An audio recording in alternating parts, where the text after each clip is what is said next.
Assalamualaikum warahmatullahi wabarakatuh. Nama saya Novi Ramadanawati, program studi ilmu politik Fakultas Hukum Universitas Jambi dengan NIM H1B1200031. Perhelatan politik di tingkat lokal seperti pemilihan umum, kepala daerah atau pemilu kada, gejala golongan putih ini juga sering terjadi. Istilah golongan putih muncul pertama kali menjelang pemilu pada zaman Orde Baru tahun 1971.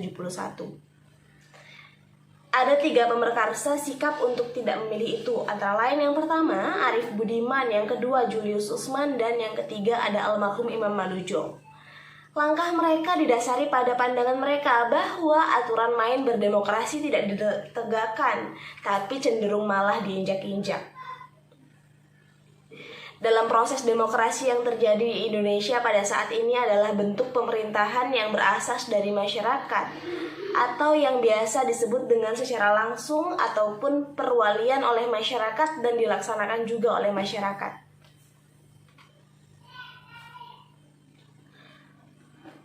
Karena sistem demokrasi yang baik adalah ketika masyarakat bisa menjalankan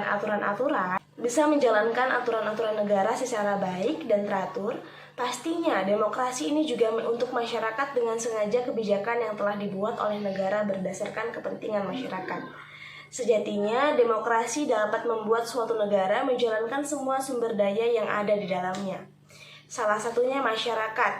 Nah, masyarakat ini mempunyai kekuasaan dalam bernegara. Salah satunya adalah dapat memilih dalam pemilihan umum secara tidak disengaja ataupun terpaksa. Seperti ketika mereka mencetuskan undang-undang pemilihan umum, tapi juga oleh golongan karya dalam usaha memenangkan pemilihan umum. Menggunakan aparat pemerintah dan cara-cara yang di luar batas atau peraturan dari permainan dalam suatu masyarakat yang demokratis. Fenomena yang muncul golongan putih atau golput di Indonesia sejak tahun 1971 dan perkembangannya hingga kini jelas merupakan suatu dimensi sejarah politik yang menarik untuk diamati dalam dialisis dan dianalisis. Menurut keterangan yang ada di berbagai media, golongan putih bukan partai politik, bukan golongan karya, melainkan kegiatan kultural yang seharusnya sudah terjadi dan tidak dapat diubah lagi. Sebuah pergerakan terciptanya karena dengan banyaknya kejanggalan dalam sebuah perpolitikan, khususnya sebuah gerakan yang bernama moral force, yang sering kita jumpai di wilayah kampus. Persaingan politik begitu kuat, begitu keras, dan begitu pragmatis. Dengan persaingan yang sangat begitu kuat dalam dunia perpolitikan ini, fokus pada penguatan akar dalam partai. Paradigma yang digunakan untuk menjawab permasalahan dalam kajian ini adalah pendekatan yang bersifat kualitatif. Teori yang digunakan adalah teori konstruksi sosial dari Peter Elderger. 3 konsep dasar pemikiran Berger, rumusan Berger tentang hubungan timbal balik di antara realitas sosial yang bersifat objektif dengan pengetahuan yang bersifat subjektif, yang dilandaskan pada 3 konsep, dan ketiga konsep inilah yang akan dijelaskan di sini. Pertama, realitas kehidupan sosial setiap hari. Di awal telah dijelaskan bahwa Berger memahami realitas sosial sebagai sesuatu yang kehadirannya tidak tergantung pada kehendak masing-masing individu. Selain itu, Berger pun mengakui bahwa realitasnya ada banyak corak. Dan ketika demokrasi ini tidak berjalan dengan baik dalam suatu negara, dampak yang akan terjadi sangat besar. Bisa diambil contoh dari saat berlangsungnya suatu pemilihan umum yang tidak sehat akan dapat menimbulkan berbagai macam penyebab yang menjadikan masyarakat ini memilih untuk golongan putih. Dalam fenomena golongan putih bukanlah hal yang baru dalam ajang pesta demokrasi. Pemilihan umum, golongan putih bukanlah suatu organisasi dalam sejarahnya. Golongan putih adalah identifikasi bagi mereka yang tidak puas dengan keadaan sekarang karena aturan permainan demokrasi yang diinjak-injak, tidak saja oleh partai-partai politik.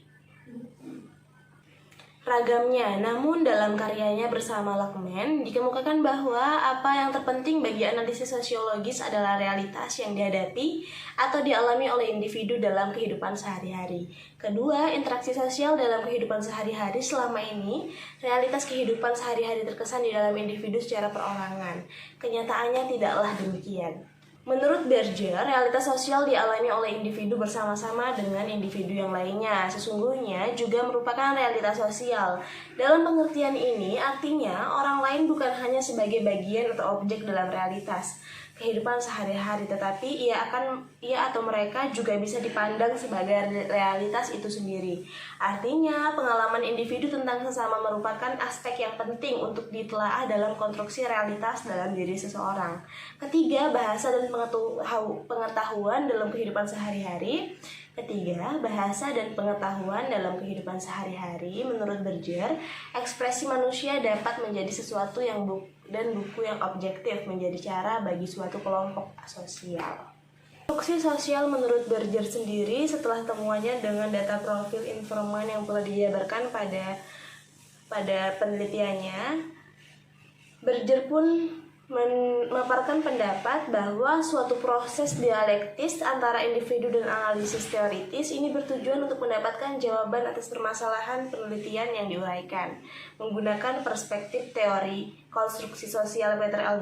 Berger, sehingga mampu memberikan penjelasan mengenai fenomena golput dalam pemilu presiden.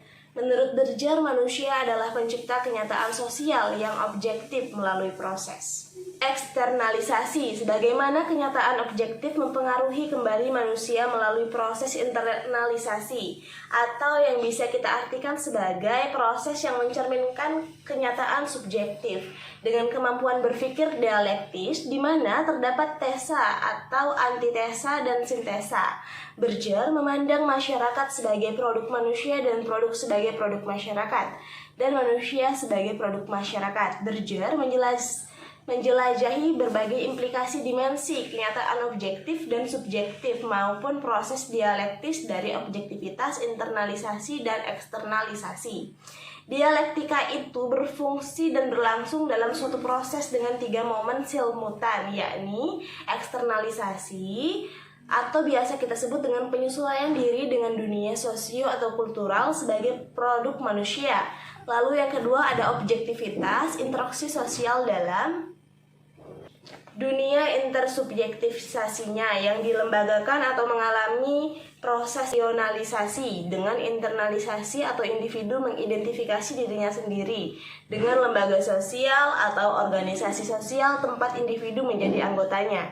Pada tahap internalisasi, mahasiswa sudah mengetahui nih tentang golput pada pemilu presiden dan pemilu daerah, tetapi tidak berdasarkan apa yang sudah mereka lakukan di lingkungan kampus, melainkan stock of knowledge yang mereka miliki secara umum, apa yang mereka artikan baik secara harfiah atau mereka miliki pengetahuan secara definitif umum atau konstruksi.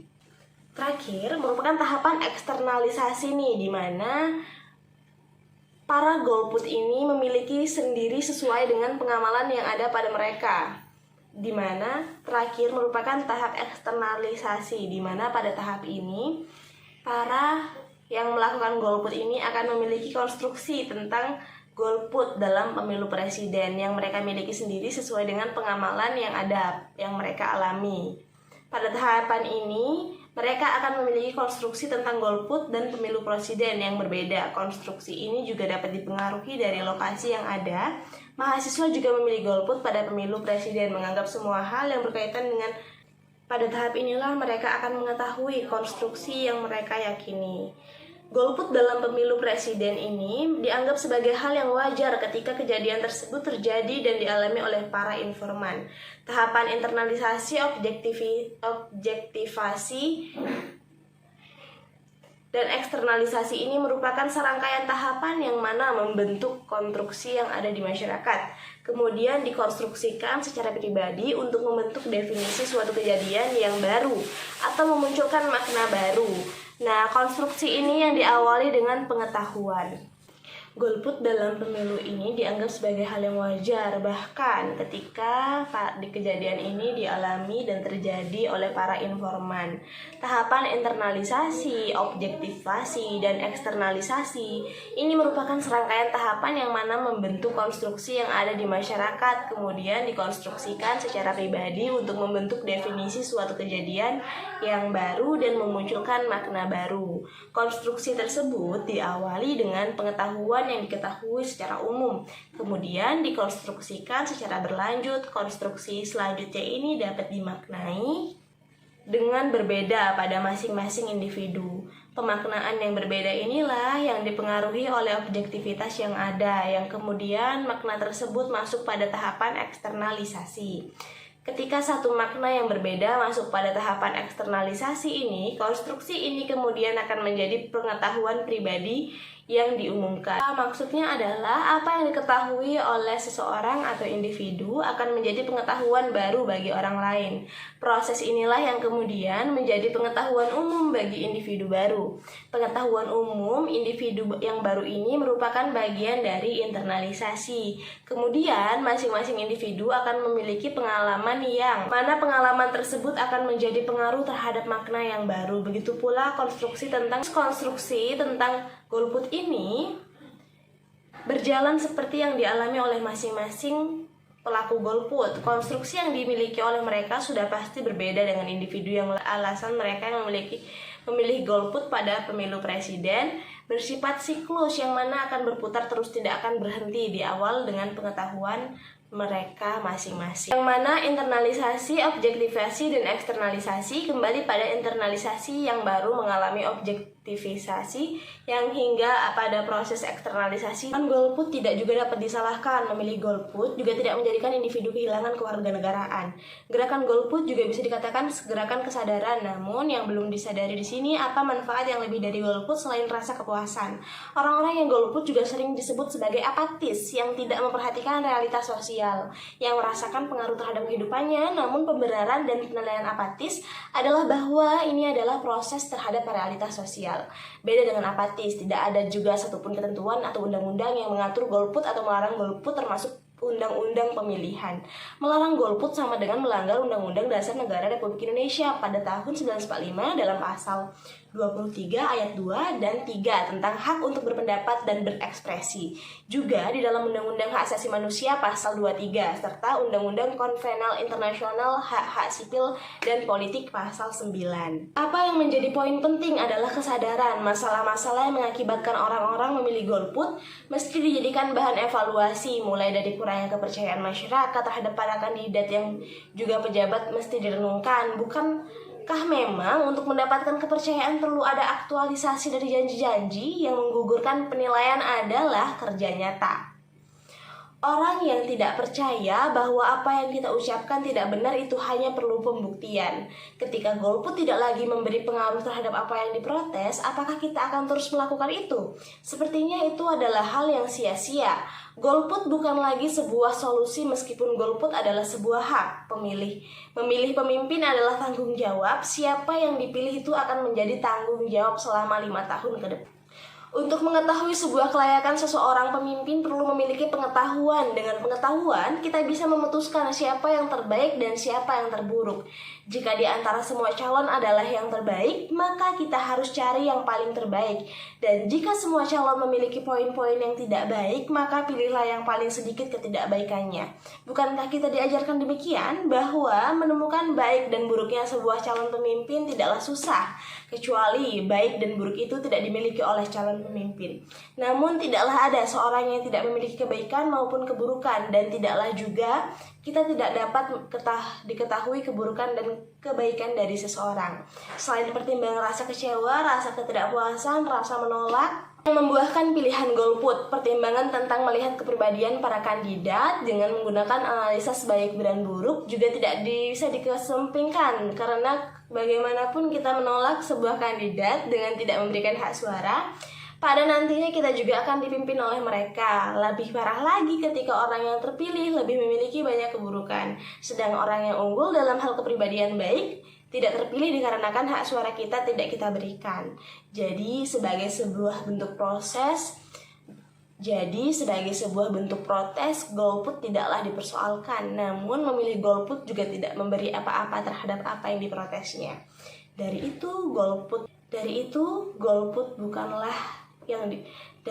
golput bukanlah solusi. Mempertimbangkan baik dan buruknya para kandidat, baik dan buruknya sistem yang ada, baik dan buruknya ketika kita menggunakan hak suara bisa jadi alternatif untuk mengurangi masalah-masalah yang tidak bosannya terulang. Terima kasih Bapak yang telah memberikan saya kesempatan menyajikan presentasi ini. Lebih kurang mohon maaf. Terima kasih kepada teman-teman yang telah menonton video saya. Saya akhiri. Wassalamualaikum warahmatullahi wabarakatuh.